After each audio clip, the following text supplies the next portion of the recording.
C K Jamatia को बोला है कि जो ग्राउंड में जो साधारण वर्कर है, वॉरियर है तिपरा मोथा का, उसको इज्जत देना है, उसको ताकत करना है।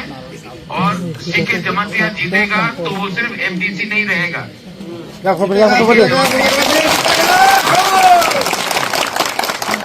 और अगर सीके जमातिया जीतेगा तो आपका कॉन्स्टिट्यूंसी में काम भी और अच्छा होगा, डेवलपमेंट भी अच्छा होगा, आप लोगों का सबका भलाई होगा।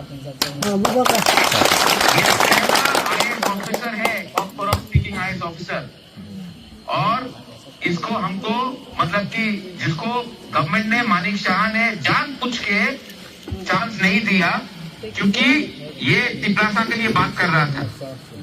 इसके लिए आप सीके जमातिया को ऊपर उठाकर मानिक शाह को जवाब देना है कि तिपरासा को आप इसको नौकरी से हटा सकते हो, लेकिन वही तिपरासा अब एडीसी को चलाकर मानिक शाह को भी दिखा सकता है कि हम लोगों के पास कितना क्षमता है।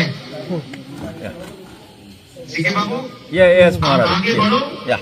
महारानी चलागांग दुबग्रा भी आएगा और मैं आपके लिए कैंपेन भी करूंगा और हम लोग ये इलेक्शन जीतेगा। Sabiram and all, they are also here, Maharaja. सबको सभी सबको मेरा तरफ से मैं आऊंगा महारानी चलागांग में एक नाइट हॉल्ट भी करूंगा। Most welcome. Okay, God bless you. तिपरासा दोबा आई तो